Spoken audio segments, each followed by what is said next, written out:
Hello everyone, welcome back to the channel. The world is holding its breath tonight. Iran has just issued a direct ballistic missile threat to Israel, marking one of the most dangerous escalations the Middle East has seen in years. Tensions that were already boiling have now reached a breaking point, and world powers are scrambling to respond. In Tehran, the announcement came with chilling precision. Iran's Revolutionary Guard Command confirmed that its newest generation of long-range ballistic missiles is now on full operational alert, capable of striking deep inside Israeli territory. The warning came after days of rising tensions, drone strikes, border skirmishes, and intelligence leaks, all pointing to one terrifying possibility: a new war in the Middle East.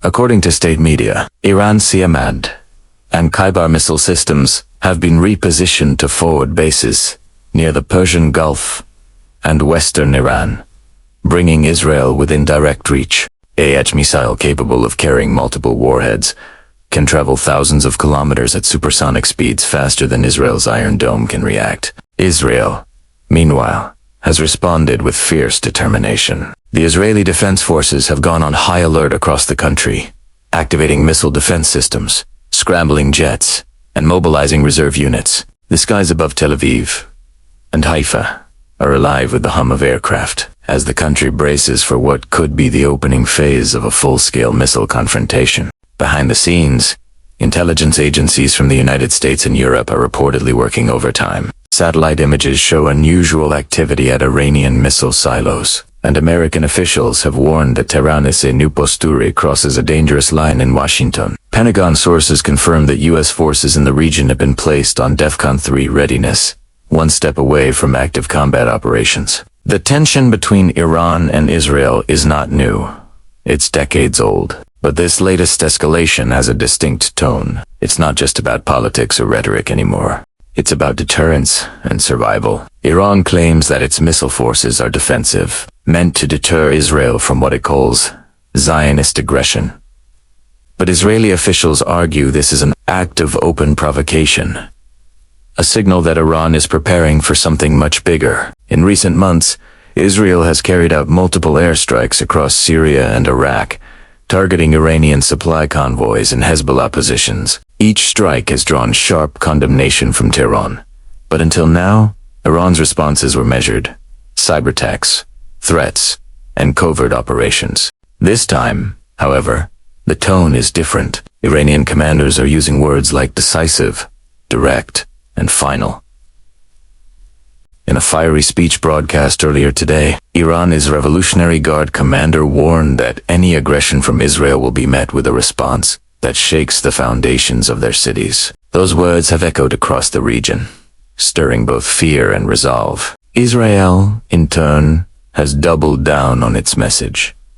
It will not hesitate to strike first if it believes an attack is imminent. Prime Minister Benjamin Netanyahu, in a late-night address, declared that Israel will not stand idly by while its enemies arm themselves for destruction. He emphasized that the Israeli military is ready for any scenario, at any time, anywhere.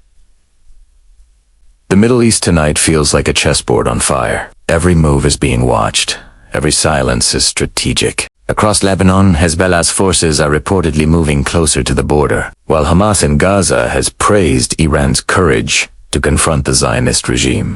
Analysts say these statements indicate possible coordination, a nightmare scenario where multiple fronts could erupt simultaneously. On social media, videos from Iran show convoys of missile carriers moving under heavy guard. Crowds gather waving flags and chanting slogans in support of the Revolutionary Guard. It's clear that Tehran wants to project strength, not just to Israel, but to the entire world. Meanwhile, in Israel, air raid sirens have been tested in major cities, and shelters are being restocked. Citizens are being advised to prepare for emergencies, the kind of warnings that have become all too familiar in recent years. Experts warn that if this confrontation spirals out of control, it could draw in global powers in a matter of hours. The U.S. maintains military bases across the region, from Qatar to Bahrain. Russia, meanwhile, has strengthened its strategic ties with Iran, providing advanced radar systems and diplomatic backing at the UN. A single miscalculation could ignite a conflict with worldwide consequences. Energy markets have already reacted sharply. Crude oil prices jumped overnight as traders feared disruptions in the Persian Gulf.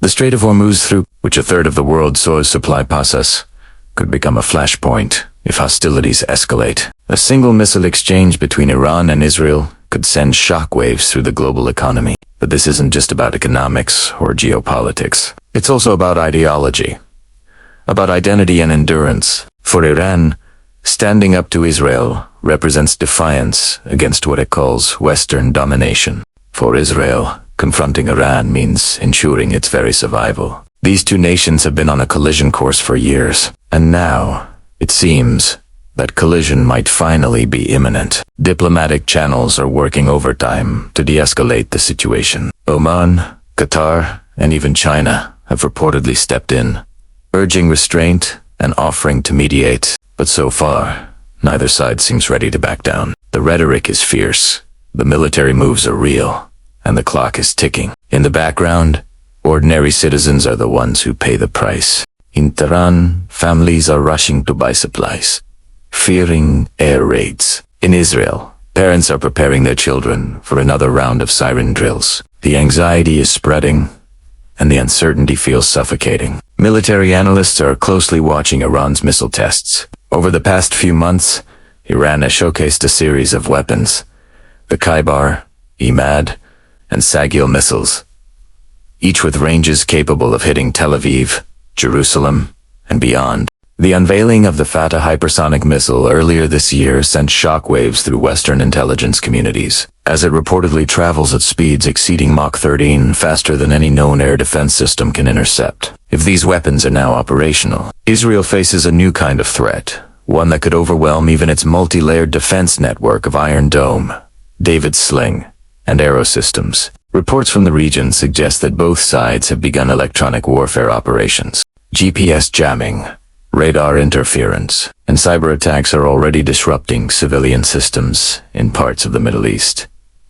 Experts say these are the first signs of hybrid warfare, a digital battlefield that runs parallel to the physical one. In Washington, the White House has urged calm but warned that it will defend Israel's right to security. U.S. aircraft carriers are reportedly moving closer to the Mediterranean, and military aid packages are being reviewed. Russia, meanwhile, has criticized the West for provoking regional instability and has pledged to support Iran as sovereign defense. It is a diplomatic tug-of-war with military stakes, and one false step could tip the balance from brinkmanship to all-out war. The question everyone is asking tonight is simple. Will Iran actually launch its missiles? Or is this another high-stakes psychological war meant to test Israel's nerves? Analysts are divided. Some believe Iran's warning is a strategic bluff, a way to show power without triggering direct conflict. Others argue that Tehran's confidence suggests it's ready to act if provoked. After all, Iran has long accused Israel of sabotage operations and assassinations of its scientists. This may be its way of saying enough. But there is something deeper beneath this moment, a feeling that the Middle East is entering a new, more dangerous era. With so many regional powers armed, aligned, and on edge, one wrong signal could set off a chain reaction that no one can control. As night falls over the Middle East, both Tehran and Tel Aviv remain under intense surveillance. Satellites, drones, and radar systems are tracking every move, every launch pad, every convoy. The entire region feels like it's holding its breath. History has shown that in this part of the world, wars often start not with a declaration, but with a single explosion. And as of now, the fuse is dangerously short. Thanks for watching. Don't forget to like, subscribe, and share.